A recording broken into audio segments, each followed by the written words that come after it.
Ano nga ba ang tunay na dahilan ng misteryosong pagpanaw ni Liam Payne? Mayroon nga bang kinalaman dito ang kanyang girlfriend? At bakit nga ba ito katakatakang nahulog sa building? Well, narito ang buong kwento. Ang lugar kung saan tumalon ang sikat na singer ay matatagpuan sa Argentina. Ito ay isang hotel na tinatawag na Casa Sur Palermo. At sa lugar na ito, iikot ang ating istorya ngayon. Noong September 30 ay sabay na nagpunta si Liam at ang kanyang girlfriend na si Kate Cassidy sa Argentina. Intensyonal silang pumunta rito para manood ng concert ni Niall Horan na kanyang dating kabandmates sa One Direction. Naganap ang concert noong October 2 at si Liam nga ay nakapunta rito kasama ng iba pang mga One Direction members. Bago nangyari ang insidente ay nagpo-post pa ng mga masasayang pictures si Liam at ang kanyang girlfriend sa Argentina. It was indeed a happy and fun vacation para sa magkasintahan.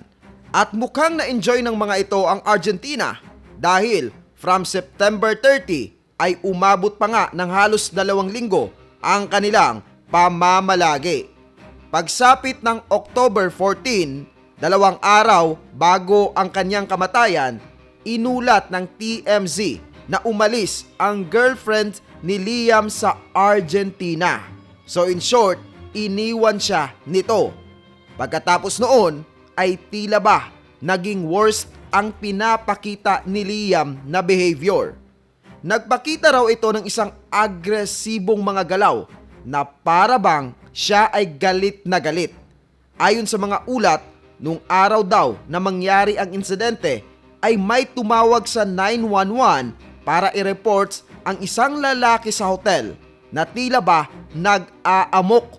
Ayon sa ulat ng CNN, nagpunta nga ang mga pulis sa naturang hotel dahil sa report na di umano may isang lalaking nagwawala na sa tingin nila ay under sa impluwensya ng pinagbabawal na gamot at alak. At ayon pa nga sa ulat ng TMZ, nakita pa raw itong si Liam sa lobby ng hotel na parang galit na galit at binasag pa raw nito ang kanyang laptop na tila ba lasing na lasing din dahil kinakailangan pa raw siyang buhatin para ibalik sa kanyang kwarto.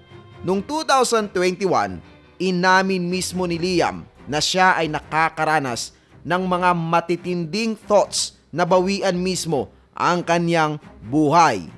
Inamin rin niya na siya ay sobrang nalulong sa pinagbabawal na gamot at alkohol, lalong-lalo na sa mga panahon na siya ay nasa One Direction pa.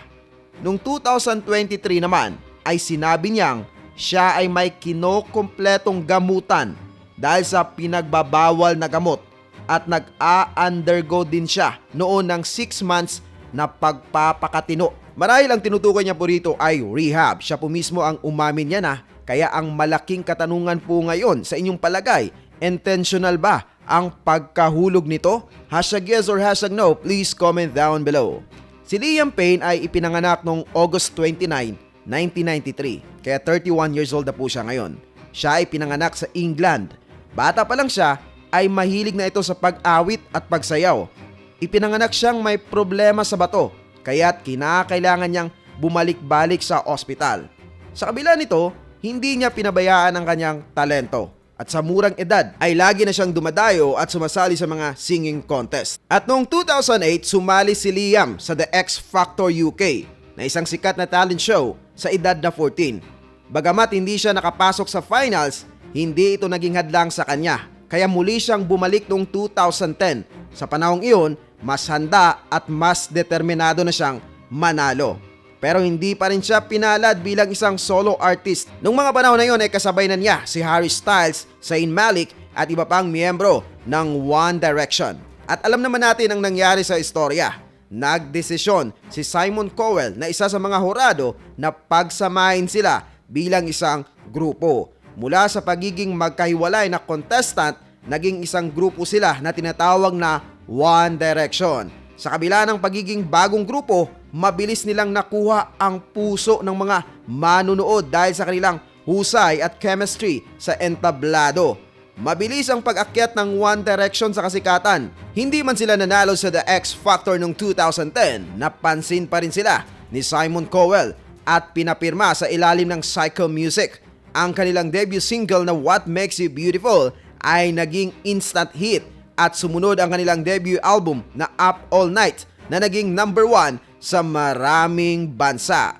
Bilang isa sa mga miyembro ng One Direction, si Liam ay naging kilala hindi lang sa kanyang boses kundi pati na rin sa kanyang leadership skills.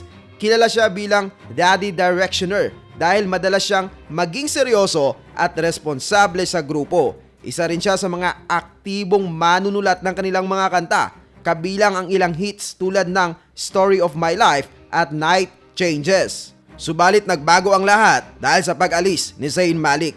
Pagkatapos ng ilang taon ng walang tigil na tours, album releases at interviews, isa sa mga pinakamalaking pagbabago sa One Direction ay ang pag-alis ni Zayn Malik noong 2015.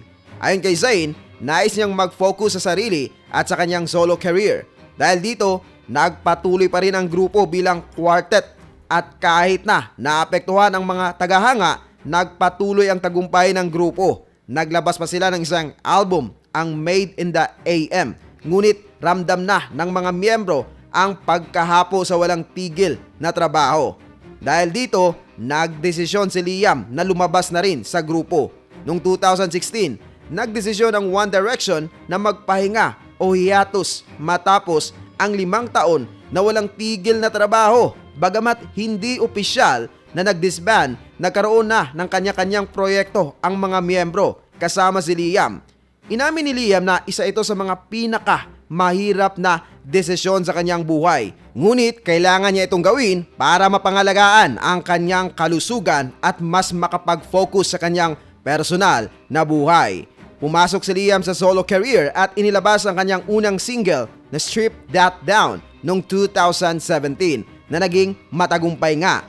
Nakipagtulungan siya sa iba't ibang artist at naglabas ng kanyang debut album na LP1 noong 2019. Bagamat iba ang takbo ng kanyang solo career kumpara sa panahon niya sa One Direction, patuloy siyang sumikat at napanatili ang suporta ng kanyang mga tagahanga. Pero ngayon ay mukhang tuluyang malulungkot ang buong mundo dahil sa kanyang pamamaalam. Napag-alaman nga na ito ay nahulog sa bintana ng kanyang kwarto na nasa 3 palapag. Dahil sa mga injury sa katawan, sanhi ng pagkahulog ay tuluyang pumanaw ang sikat na singer ng One Direction.